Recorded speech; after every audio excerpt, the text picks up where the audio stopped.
closely at the reality hidden beneath the golden sheen of the lands between.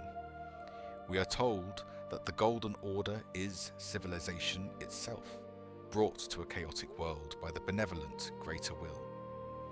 We are told that the guidance of grace is a blessing, leading us toward a righteous destiny.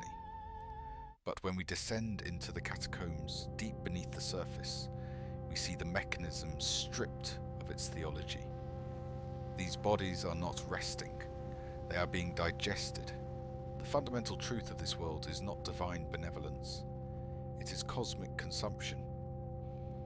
To understand the Elden Ring, we must discard the language of religion and adopt the language of biology. We must recognize that the Erdtree is not a native marvel of nature. It is an invasive species on a planetary scale. The Golden Order is not a church, it is a farm, and we are the crop. To prove this thesis, we must first define our terms. We often speak of the Greater Will as a god, a Zeus or Odin figure interested in human affairs. This is a mistake of anthropomorphism. The Greater Will is an outer god, a cosmic entity operating on a scale of existence utterly alien to our own. It does not have wants in a human sense. It has imperatives. It seeks to impose order upon chaos, yes, but not for altruistic reasons. It does so to prepare an environment for colonization. And its primary tool for this colonization is the Elden Ring. The ring is not merely a powerful artifact. It is the metaphysical operating system of reality. Whoever controls the ring dictates the laws of physics, life, and death within the lands between. The Greater Will needed to install this operating system onto the planet to rewrite local reality to serve its needs. It did not ask permission. It sent a seed. The evidence for this extraterrestrial origin is not hidden. It is written plainly in the archives of the game itself. We look to the description of the legendary incantation, Elden Stars. It reads, "It is said that long ago the Greater Will sent a golden star bearing a beast into the lands between, which would later become the Elden Ring." Pause and consider the implications of that text.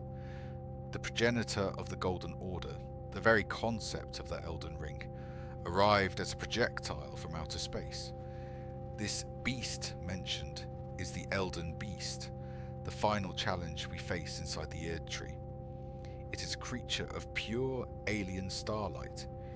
It is not of this world.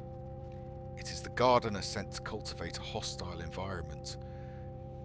The arrival of this golden star was not a divine revelation. It was an impact event, a cosmic injection that began the process of terraforming the lands between into a sustenance engine for its distant master. But what was here before the star fell?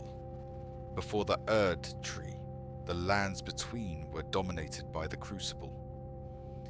It is vital to define the Crucible correctly, for the Golden Order has spent an age trying to erase its true memory. The Crucible was the primordial soup of life, a chaotic reddish gold furnace where all life was blended together. In this era, aspects of different creatures mingled freely. Humans might grow horns, tails, or scales. It was vibrant, untamed, and inherently resistant to rigid categorization. This era had its own central pillar, often referred to by law scholars as the Great Tree. The Great Tree was the native cardiovascular system of the world, circulating the untamed energies of the Crucible. It was this native ecosystem that the Elden Beast, the golden parasite, had to conquer. The Erdtree did not grow from the land, it grew onto it. In botany, grafting is the process of joining tissues from two different plants so they continue to grow as a single organism. The Greater Will's golden star grafted itself onto the root system of the native Great Tree. It hijacked the existing infrastructure. The Erdtree is effectively a dazzling golden mistletoe that has choked out the original host tree, replacing the chaotic red vitality of the crucible with the rigid golden order of the Parasite.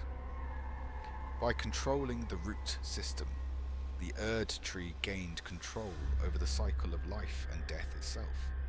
It rerouted the flow of souls.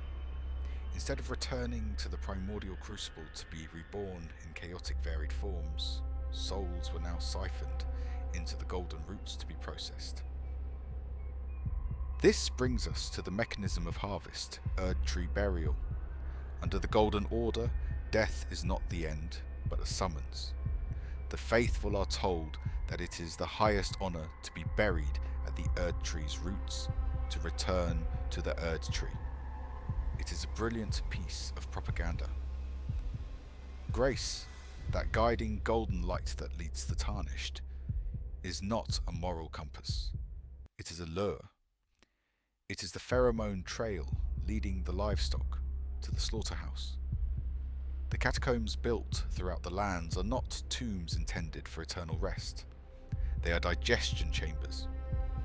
They are designed to bring bodies into direct contact with the parasitic root network, facilitating the efficient absorption of their runes, their very life energy, into the tree. But what happens to the soul once absorbed? It is processed into a remembrance. When we defeat a demigod, we gain their remembrance, described as hewn into the Erdtree. A remembrance is a soul stripped of its agency, compressed into pure data and energy. The Erdtree acts as a massive cosmic refinery, breaking down the chaotic individualistic experiences of life in the lands between into a uniform golden energy source that can be transmitted back to the greater will. The cycle of rebirth the Golden Order promises is a lie. You are not reborn. You are recycled into fuel. The individuality of the soul is the waste product.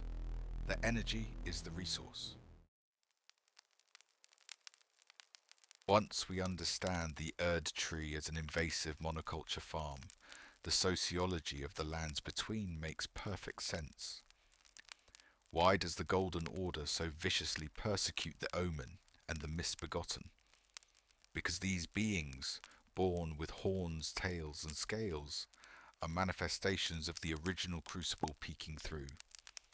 They are biological proof that the native host is not entirely dead, that the chaotic life of the planet is trying to reassert itself against the parasite. In an agricultural monoculture, any plant that is not the desired crop is a weed.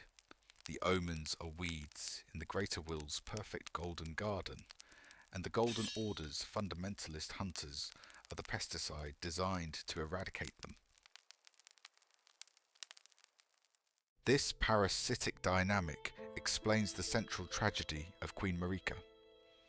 She was chosen as the vessel for the Elden Ring, the god queen of this new age.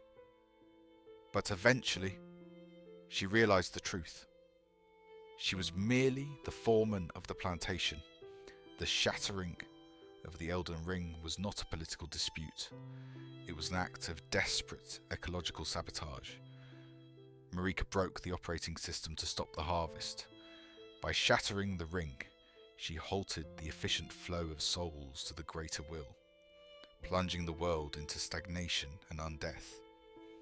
It was a horrific price to pay, but it was the only way to starve the parasite. She broke the world to save it from being completely consumed. And finally, we arrive at the role of the tarnished. We are brought back to life by grace, not to liberate the lands between, but to repair the farming equipment. The greater will, starving because of Marika's sabotage, extends grace to the very warriors it once exiled, desperate for anyone strong enough to kill the demigods, collect their runes, and mend their Elden Ring. Depending on the ending you choose, you might usher in a new age of stars, or burn it all away with chaos fire. But if you choose the standard path, becoming Elden Lord and restoring the Golden Order, know what you have actually achieved. You have fixed the tractor. You have restarted the harvest. The golden parasite will continue to feed, and the beautiful, horrifying farm will resume its operations, or rather, its slaughter.